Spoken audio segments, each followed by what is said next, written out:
বহুদিন পর আবার এই সেনা শিবিরে এলাম আজ। রাজকুমারী রাজলক্ষ্মী সেনা শিবির দেখার খুব শখ ছিল। দেখো মা, এটাই আমাদের সেনা শিবির। কি বিশাল সেনা শিবির বাবা! হ্যাঁ মা, আমাদের কৈলাসপুর রাজ্যের সৈন্যবাহিনীও নেহাত কম নয়। এখানে কত রকম অস্ত্র রাখা বাবা! হ্যাঁ মা, তোমাকেও কিন্তু এই সব অস্ত্র চালনা শিখতে হবে। যুদ্ধবিদ্যায় পারদর্শী হয়ে উঠতে হবে, যাতে শত্রু দেশ আক্রমণ করলেও তুমি রুখে দাঁড়াতে পারো। সেনাপতি, এখানে সবকিছু ঠিকঠাক আছে তো? আগে হ্যাঁ মহারাজ, সব ঠিক আছে। তবে বেশ কিছু অস্ত্র পুরনো হয়ে গেছে। সেই অস্ত্রের বিনিময়ে যদি নতুন অস্ত্র আনা যেত, তাহলে আমাদের কৈলাসপুর রাজ্যের সামরিক বাহিনী আরো মজবুত হতো। হ্যাঁ সেনাপতি, কথাটা তুমি ঠিকই বলেছ, কিন্তু নতুন অস্ত্র তৈরি করা তো অনেক সময় সাপেক্ষের ব্যাপার। অস্ত্র তৈরি কারখানায় লোহা গলিয়ে ছাঁচ তৈরি করে অস্ত্র বানাতে তো বেশ সময় লাগবে। হ্যাঁ মহারাজ, এর বিকল্প উপায়ও আছে আমার কাছে। কি উপায় সেনাপতি? মহারাজ, দূর দেশ থেকে এক লোক এসেছে। সে অনেক গুণী শিল্পী, অনেক রকমের অস্ত্র তৈরি করতে জানে সে। সেই সব অস্ত্রই আজ আপনাদের প্রদর্শন করবে বলে এসেছে। আমরা যদি তার থেকে অস্ত্র কিনি, তাহলে আমাদেরও লাভ আর তারও কিছু উপকার হয়ে যায়। তাই নাকি? তা কোথায় সে? শিবিরের বাইরে দাঁড়িয়ে আছে মহারাজ। কই, ডাকো ডাকো তাকে। বিষ্ণুচরণ, এসো, ভেতরে এসো। প্রণাম মহারাজ। মহারাজ, এ হলো বিষ্ণুচরণ। এর কথাই বলছিলাম আপনাকে। বিভিন্ন রকমের অস্ত্র তৈরি করতে সিদ্ধহস্ত। তাই নাকি? তা বেশ বেশ। কই দেখি বিষ্ণুচরণ, কি কি অস্ত্র তুমি এনেছো? দেখি তোমার তৈরি করা অস্ত্র কৈলাসপুরের জন্য কতটা কার্যকরী হয়। আগে মহারাজ, এই দেখুন। এ তো খুবই সাধারণ একটা তলোয়ার। এতে কি এমন বিশেষত্ব আছে? তলোয়ারটি দেখতে সাধারণ হলেও তা মোটেও সাধারণ নয় মহারাজ। এই তলোয়ার চালনা করলেই বোঝা যাবে এর মাহাত্ম্য কি। এই দেখুন, আমি চালনা করে দেখাচ্ছি আপনাকে।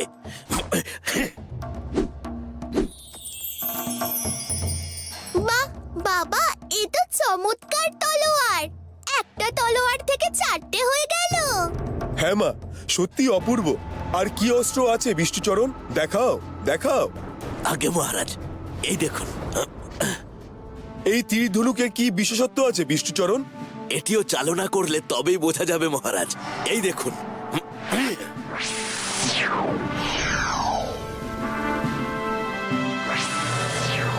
বাহ বাবা, এটাও চমৎকার! সত্যি মা, এটাও খুব সুন্দর। বিষ্ণুচরণ, আমার তোমার তৈরি করা অস্ত্র খুব পছন্দ হয়েছে। আমি তোমার সব অস্ত্র কিনে নেব। সেনাপতি, এই সব অস্ত্রের মূল্য তত অর্থ তুমি বিষ্ণুচরণকে দিয়ে দাও। যথাজ্ঞা মহারাজ। আপনাকে অসংখ্য ধন্যবাদ মহারাজ। সেনাপতি, এই সব নতুন ধরনের অস্ত্র চালানোর জন্য আমাদের সৈন্যদের প্রশিক্ষণ দিতে হবে। আমি চাই তুমি এর ভার নাও। বেশ মহারাজ, তাই হবে। আপনার আদেশ শিরোধার্য করলাম।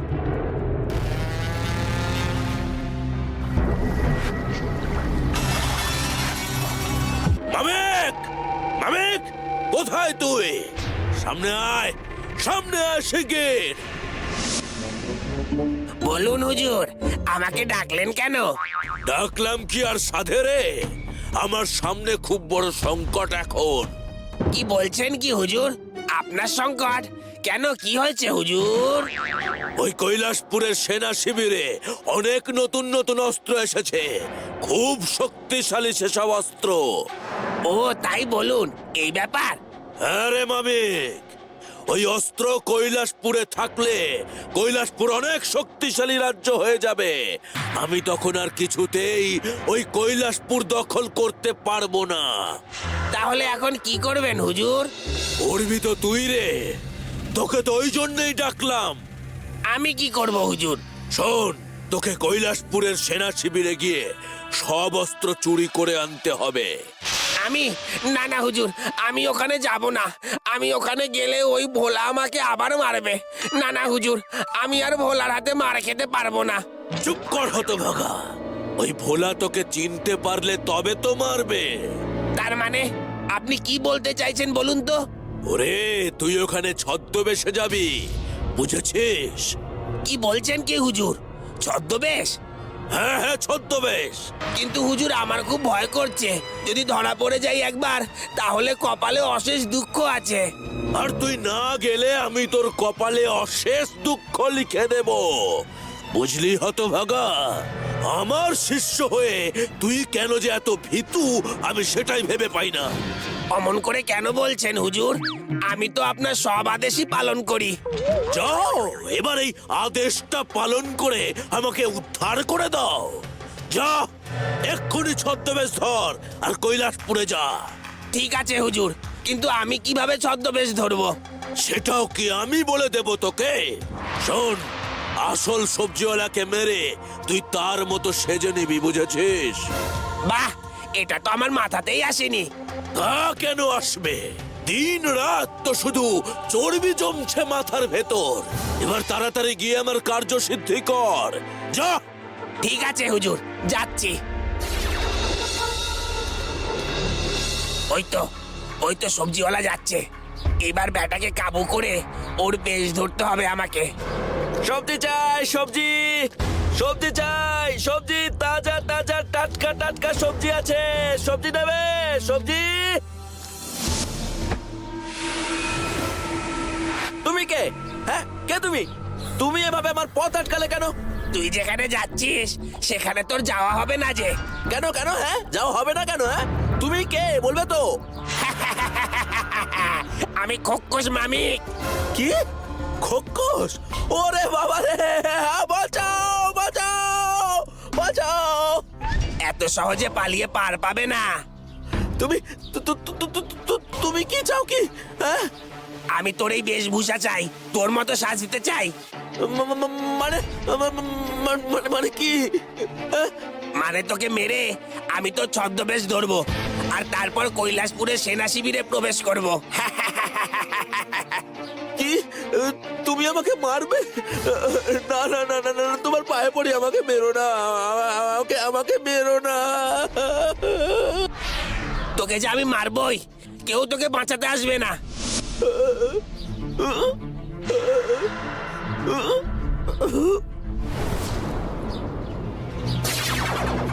ব্যাস, আর কেউ আমাকে চিনতে পারবে না। এবার আমি অনায়াসেই আমার কাজ সারতে পারবো।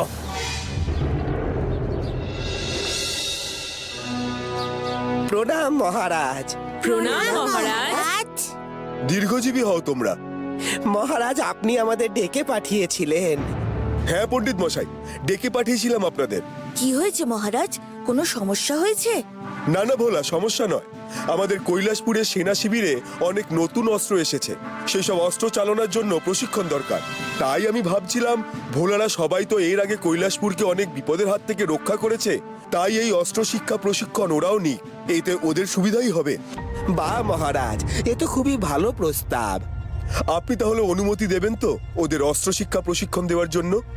অবশ্যই দেব মহারাজ। আমার ছাত্রছাত্রীরা অস্ত্র শিক্ষা প্রশিক্ষণ নেবে, এ তো খুব ভালো কথা, এ তো খুব আনন্দের কথা। ধন্যবাদ পণ্ডিত মশাই অনুমতি দেওয়ার জন্য। কিন্তু আমি ভাবছিলাম ভোলাদের বাবা মায়ের সঙ্গেও যদি একবার কথা বলে নেওয়া যেত, তাদের অনুমতিটাও তো দরকার। এই ব্যাপারে আপনি কিছু চিন্তা করবেন না মহারাজ, আমি ওদের বাবা মায়ের সঙ্গে কথা বলে নেব। আর আমার বিশ্বাস এতে অমত করবে না ওরা। বেশ, তাহলে কাল থেকেই ওদের প্রশিক্ষণ শুরু করা হবে। মহারাজ, আমি ভাবছিলাম কি পাঠশালার আরো বাচ্চাদেরও যদি এই অস্ত্র প্রশিক্ষণের ব্যবস্থা করতেন, তাহলে সকলেই এই অস্ত্র শিক্ষার প্রশিক্ষণ পেত আর কি। এতে তারাও পরবর্তীকালে কোনো সমস্যায় পড়লে তাদের আত্মরক্ষা করতে পারতো আর কি। হ্যাঁ হ্যাঁ, নিশ্চয়ই। ওরা সকলেই শিখুক এই অস্ত্র শিক্ষা প্রশিক্ষণ, আমার কোনো আপত্তি নেই। তাহলে কাল পাঠশালার পরেই আমি সকলকে পাঠিয়ে দেব, কেমন? নিশ্চয়ই পণ্ডিত মশাই, আমার সেনাপতি সকলকে প্রশিক্ষণ দেবে। সেনাপতি সকলের জন্য অপেক্ষা করবে। বেশ বেশ, আজ তাহলে বিদায় নি মহারাজ। হ্যাঁ, আসুন। বাচ্চারা, এখানে আজ তোমাদের অস্ত্র প্রশিক্ষণ দেওয়া হবে। মনে রেখো, আজ আমি তোমাদের গুরু নই, আজ তোমাদের গুরু হলেন আমাদের সেনাপতি মশাই। না না পণ্ডিত মশাই, আপনার মতো জ্ঞান গম্যি কি আর আমার আছে?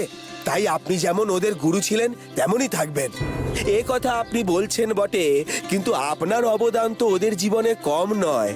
আপনারা আমাদের ওদের সবাইকে রক্ষা করেন বলেই তো আমরা নিশ্চিন্তে সুখে শান্তিতে এই রাজ্যে থাকতে পারি। এ আপনার মহানতা। যাক, এসো বাচ্চারা, তবে এবার তোমাদের অস্ত্র প্রশিক্ষণ শুরু করি।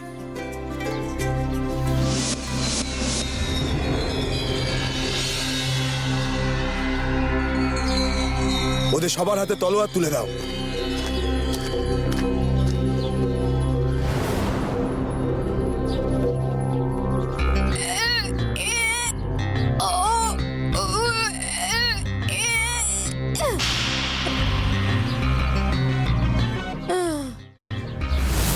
কি হলো শিবু দাদা, তুমি তো দেখছি তলোয়ার তোলার আগেই ঘামতে শুরু করলে।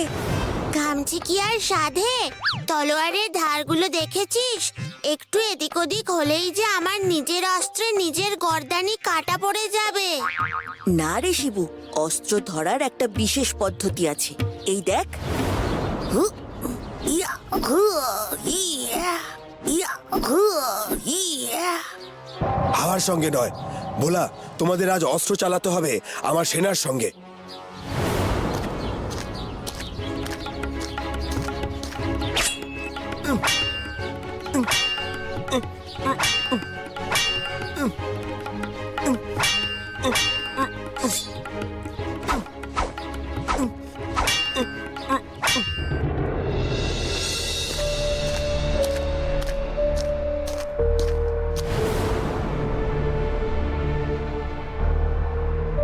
গুরুদেব যে বললো এখানেই সব আধুনিক অস্ত্রগুলো রাখা আছে, কিন্তু সেগুলো কোথায় আছে তা জানবো কি করে? সেনাদা, শুনলাম আমাদের রাজ্যে নাকি নতুন অস্ত্র এসেছে, সেগুলো কোথায় গো? ওই শেষের তাঁবুতে আছে। তা তুমি তো সবজিওয়ালা, অস্ত্র নিয়ে তোমার কাজ কি? পুজো বলে কি তার চিত হয়ে শোয়ার শখ থাকতে নেই? সবজিওয়ালা বলে কি নতুন অস্ত্র চোখেও দেখতে পারবো না? নিশ্চয়ই পারবে, ওই যে শেষের শিবিরে রাখা আছে, যাও গিয়ে দেখো গে।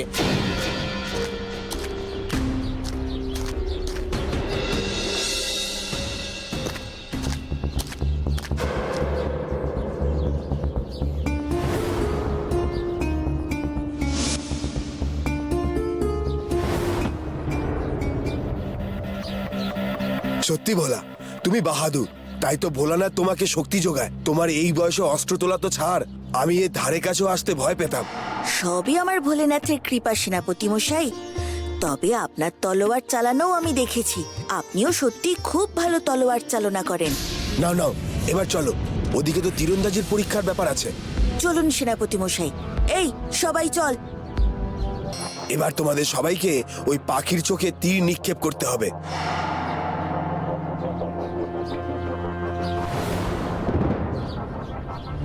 নাও, এবার তোমরা নিজেদের লক্ষ্য স্থির করে তীর নিক্ষেপ করা শুরু করো।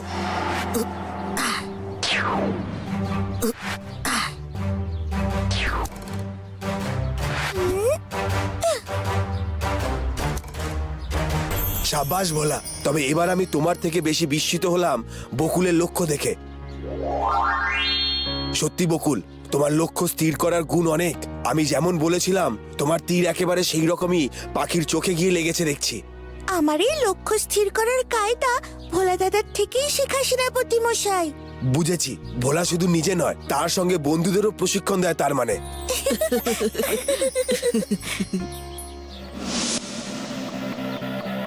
সর্বনাশ হয়েছে মন্ত্রী মশাই, আমাদের নতুন আনা অস্ত্র সব চুরি গেছে। সে কি? পণ্ডিত মশাই, পণ্ডিত মশাই, আপনি এখানে ওদের নিয়ে থাকুন, আমি দেখে আসছি। না না সেনাপতি মশাই, আমিও আপনার সঙ্গে যাই। মহারাজ তো এই অস্ত্র দেখতেই আমাকে পাঠালেন। এত অত্যাধুনিক অস্ত্র চুরি হওয়া তো সাধারণ ব্যাপার নয়। আসুন তবে, বাচ্চারা তোমরা এখানেই থাকো।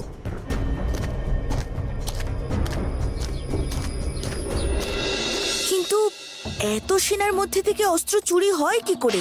হয়তো বাইরে থেকে কেউ এসে। না শিবু, এটা হতে পারে না। আমার ধারণা এমন কেউ এই অস্ত্র নিয়েছে যে এই শিবিরে প্রবেশ করেছিল। কিন্তু সে কে? সেটাই তো আমাদের জানতে হবে। তাহলে চল আমরাও যাই পণ্ডিত মশাইদের সঙ্গে। না নন্দী, ওদিকে গিয়ে লাভ নেই। আমাদের যেতে হবে সেনা শিবিরের মুখ্য দ্বারে। জানতে হবে সব শেষে কে বেরিয়েছে।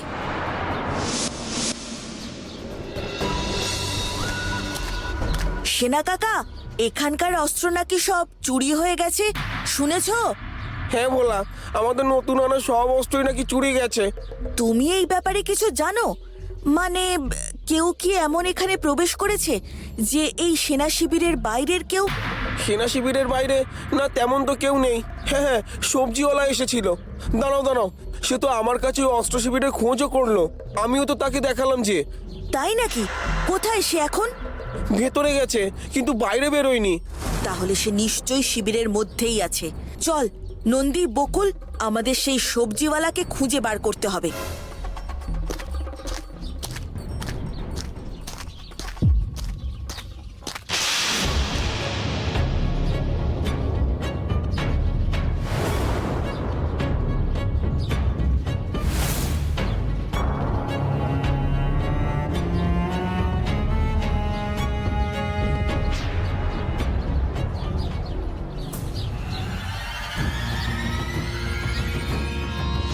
সবজিওয়ালা বাইরে বেরোয়নি, ভেতরেও তো কোথাও নেই। তবে সে গেল কোথায়?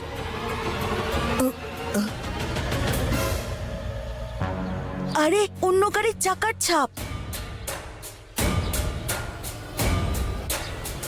এখানে সারাদিন কত লোক আসে গরুর গাড়ি নিয়ে, এতে কি আর এমন হলো?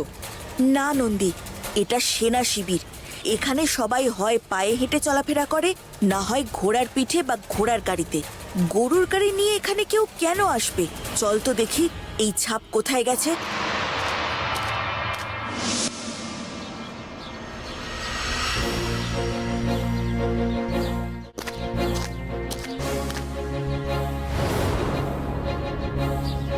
এটাই তো সবজি গাড়ি। বকুল, নন্দী, গাড়িটা ভালো করে খুঁজে দেখ, কোনো অস্ত্র দেখতে পাস কিনা।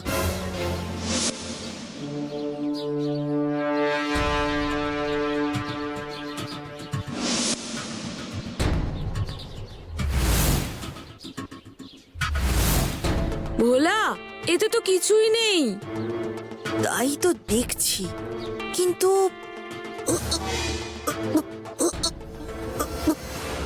কিন্তু ফাঁকা গাড়ি এত ভারী কেন হবে?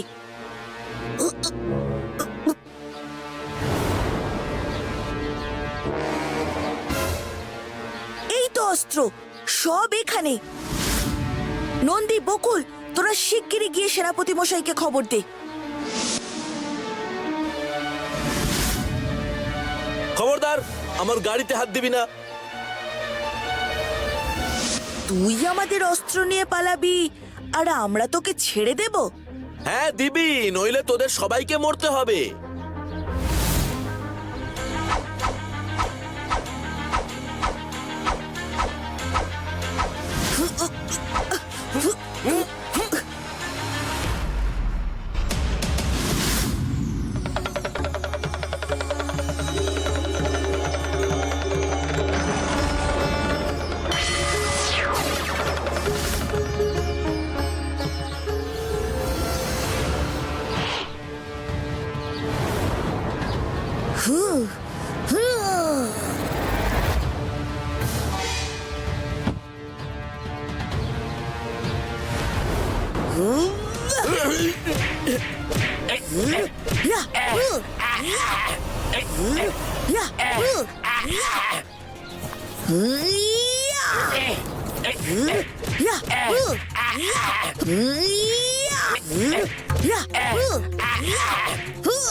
মামিক, তুই?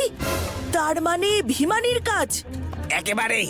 আমি যা করি আমার প্রভুর আদেশেই করি। আজ তোকে শেষও করব সেইভাবেই।